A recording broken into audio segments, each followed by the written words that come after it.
Lahore high court کی جانب سے پراپرٹی اونرشپ ایکٹ معطل کرنے پر مریم نواز ناخوش ہیں اور معطلی کے بعد حکومت اور عدالت کے درمیان آئینی اختیارات کو لے کر ایک نئی بحث کا آغاز ہو چکا ہے۔ جہاں پنجاب حکومت کو عدالتی احکامات پر تحفظات ہیں تو وہیں عدالت کو بھی پنجاب حکومت کی جانب سے عدالتی اختیارات میں مداخلت پر بھی تحفظات ہیں۔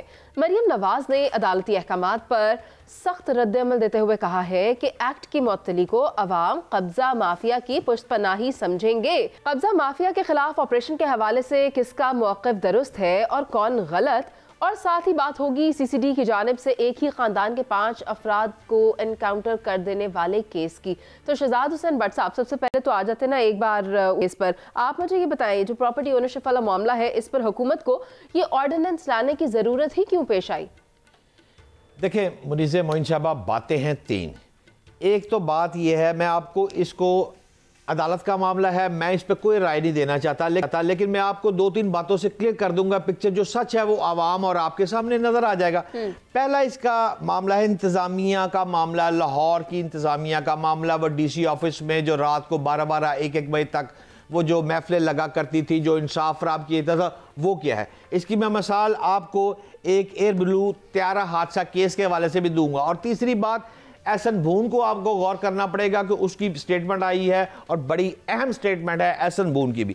اب معاملہ یہ ہے کہ سب سے پہلے تو میں آپ کو یہاں سے شروع کرتا ہوں کہ میں ایمانداری سے کہہ رہا ہوں کہ میں آئی وٹنس ہوں اس بات کا، اور میں نے رات کو 11-11:30 بجے ڈی سی لاہور کے دفتر میں جا کر خود اپنی آنکھوں سے وہ اے ڈی سی آر بٹ نام تھا، اس کا مجھے نام یاد نہیں ہے، معین کوئی نام تھا، اس طرح کے 1-2-3 افراد بیٹھا کرتے تھے، اور درجنوں افراد کی رات کو 12-12 1-1 بجے تک وہاں لائنیں لگی ہوتی تھی، وہاں انصاف ہو رہا تھا اور لوگوں کو انصاف ملتا تھا۔ میں نے اس موقع پر ایک خاتون کو بھی دیکھا جو کہ چیخ کے کہہ رہی تھی کہ میرے بھائیوں نے پچھلے 20 سال سے میری زمین پر قبضہ کیا ہوا ہے۔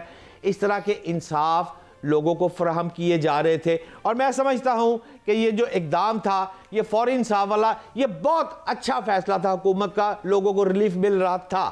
لیکن اس کے برعکس اگر آپ دوسرا پوائنٹ پہ جائیں گی تو کیا آرڈیننس، کیا مشاورت پنجاب حکومت نے مکمل کی؟ میرا خیال ہے نہیں کی۔ تو مریم نواز کیوں اپسیٹ ہے؟ وہ نہیں منیزے، بات یہ ہے کہ چیف جسٹس نے جو حکم فرما دیا ہے کہ جنہوں نے قبضہ چھڑوایا ہے، جن پولیس افسروں نے، ان سب کو واپس اسی قبضہ مافیا کے پاس وہ زمینیں واپس چلی گئی ہیں۔ وہ مریم نواز کا تو سارا جو کیا جا رہا تھا وہ تو سارا الٹ گیا۔ اب اسی طرح کل کو سی سی ڈی بھی اڑا دیں گے۔ یعنی کہ یہ ساری پنجاب حکومت ورسز معزز چیف جسٹس صاحبہ جو ہے، 2 خواتین، ان کے جو فیصلے ہیں یہ تو پنجاب کی تقدیر الٹ دیں گے نا۔ لیکن اگر جو اس وقت عدلیہ چل رہی ہے، جیسے میں نے آپ کو پہلے کہا تھا، ایک مثال دیتا ہوں۔ مثال اگر آپ غور کریں گی تو آپ کو یاد ہوگا کہ ایک منیزہ طیارہ گرا تھا، اور وہ طیارہ جو 15 سال بعد اس طیارے کے کیس کا فیصلہ، ایئر بلو طیارے کا فیصلہ آ گیا۔ اس طیارے کے ایئر بلو کے فیصلے میں انہوں نے کہا 1.5 ارب اماؤنٹ جو ہے 8 متاثرین نے کیس لڑا، ان کو مل گئی۔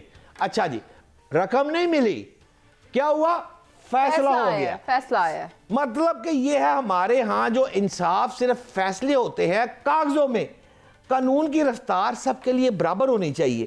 مطلب کہ میرا مقصد بات کرنے کا یہ، اگر آپ غور کریں کہ جس جگہ سے فیصلہ آیا، آگے وہ ایئر بلو جو ہے وہ دوسری کورٹ میں چلی جائے گی۔ 15 سال کے بعد انصاف ملا ہے، اور اب 15 سال کے بعد انصاف ملنے کے بعد پیسہ کوئی نہیں ملا، اور پھر وہ اگلی کورٹ میں چلے گئے، پھر وہ اگلی کورٹ میں، یعنی 40 سال لگیں گے ایئر بلو کے متاثرین کو پیسے لینے کے لیے۔ اور اسی طرح ڈی سی آفس میں جو ہو رہا تھا، وہ بھی 35 سال سے لوگ مر رہے تھے۔ ایئر بلو اپنے بھائی وہ سابق وزیر اعظم پاکستان کی ہے، اپنے دوست ہے، خاقان عباسی صاحب، قابل احترام ہے اور اچھا آدمی ہے۔ لیکن بات یہ ہے کہ وہ تو قانون کا سہارا لے رہا ہے، نہ قانون دے نہ سہارا۔ جو مدعی ہے اس نے تو، اس کے وکلا نے تو کیس کو لمبا کرنا ہے۔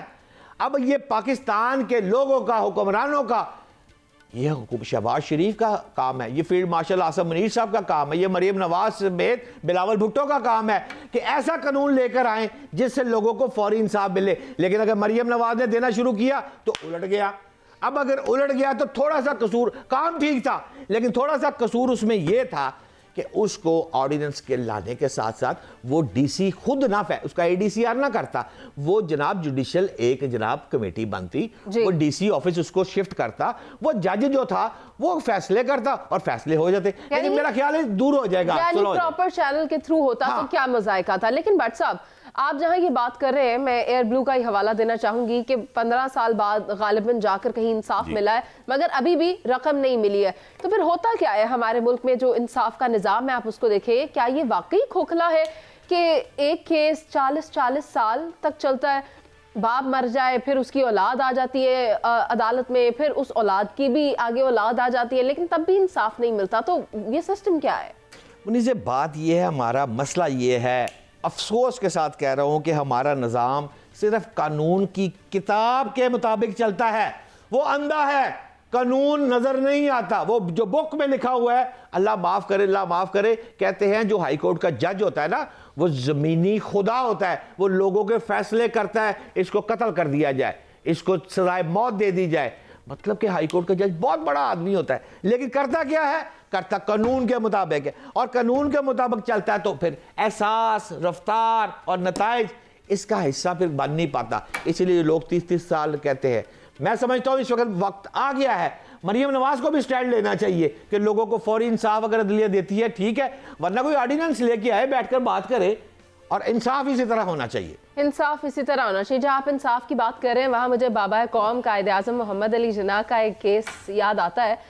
وہ اتنے شاندار ایڈوکیٹ رہے کہ ایک برٹش لا گیور کے سامنے, جو کہ بیٹھے ہوئے تھے سیٹ کے اس طرف جہاں سے انصاف فراہم کیا جاتا ہے, ٹھیک ہے نا بٹ صاحب, ایک جانب سے انصاف فراہم ہوتا ہے اور دوسری جانب وہ ہوتے ہیں جو انصاف لینے کے لیے آئے ہوتے ہیں.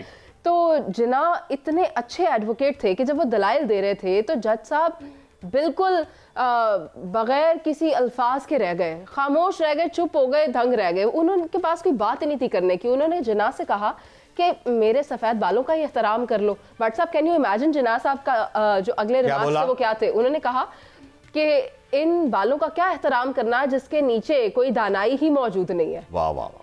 تو آج کے دور میں آپ دیکھیں کہ انصاف کے نظام کو پریویل کرنا چاہیے, مگر اس کے لیے جو انصاف دینے والے لوگ ہیں ان کے اندر بھی تو بڑے لوگ وڈیا گلا. اب دیکھیں نا, 8 متاثرین نے 15 سال کیس لڑا. سی سی ڈی کا بتائیے پلیز. 5.4 ارب روپے کی ان کو حکم ملا ہے, لیکن ایک روپیہ نہیں لبڑا. آ جاؤ سی سی ڈی دے پوچھو جی. کی ایک جانب بہت زیادہ پذیرائی کی جا رہی ہے کہ جہاں انصاف لوگوں کو نہیں مل رہا تھا, سی سی ڈی فوری طور پر انصاف فراہم کریے. لیکن وہیں پر ایک خاتون ہے جن کی جانب سے کمپلین کی گئی ہے, اور ان خاتون کا نام ہے زبیدہ بی بی, جن کے وکیل ہیں آفتاب باجوہ. انہوں نے ایک کمپلین فائل کی اور وہ یہ کہتے ہیں کہ بغیر کسی جرم کے میرے 5 بچوں کو سی سی ڈی نے ختم کر دیا ہے, اور مجھے یہ دھمکی دی جا رہی ہے کہ تمہیں بھی ختم کر دیں گے اگر تم نے اس کیس کو فالو اپ کرنا بند نہ کیا. تو شہزاد حسین بٹ صاحب, ایک جانب سی سی ڈی اچھا کام کر رہی ہے, مگر دوسری جانب کہیں ایسا تو نہیں کہ کوئی معصوم بھی اسی کی بھینٹ چڑھا ہو, سی سی ڈی کے اچھے کاموں کی بھینٹ چڑھ گیا ہو,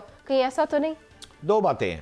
پہلی بات تو یہ ہے کہ سی سی ڈی نے 2 روز قبل ایک رپورٹ وزیر اعلیٰ پنجاب کو پورے سائل کی کمپائل کر کی بھیجی ہے, لیکن سی ایم ہاؤس میں اپنا بھی مخبر تھا. وہ رپورٹ اس وقت میرے ہاتھ میں ہے اور یہ میرے پاس, میں ابھی آپ کو پڑھ کے بابا جی سی ایم ہاؤس میں تھے؟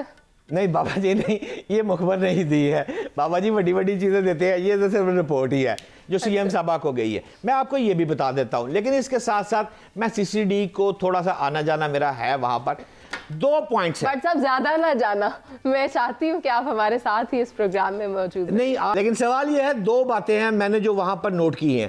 پہلی بات تو یہ ہے کہ منشیات کے خلاف بھرپور کام چل رہا ہے. میں سمجھتا ہوں اس وقت آپ سکول کالجز وغیرہ میں, بڑی یونیورسٹی کا نام نہیں لینا چاہتا, ان میں جو منشیات بک رہی تھی, سڑکوں پر جو منشیات بک رہی تھی, ہوٹلوں کے بعد جو بک رہی تھی, اس وقت تک میں ایمانداری سے کہتا ہوں کہ منشیات واقعی, میں نے چیک کیا, کافی حد تک اب منشیات کنٹرول ہو گئی ہے. لیکن 2 باتیں وہ کہتے ہیں جو سربراہ ہیں سی سی ڈی کے. وہ کہتے ہیں پاکستان کے صوبہ پنجاب اور اس کے صوبائی دارالحکومت لاہور سمیت جتنے بھی میرے شہر ہیں, ان میں آئس بیچنے والا اور آئس پینے والا نہیں رہے گا. ان کے خلاف بھرپور کارروائی کی جائے گی. بہت شکریہ آپ کا شہزاد حسین بٹ صاحب کہ آپ ہمارے ساتھ موجود مکمل طور پر بریف کر رہے تھے.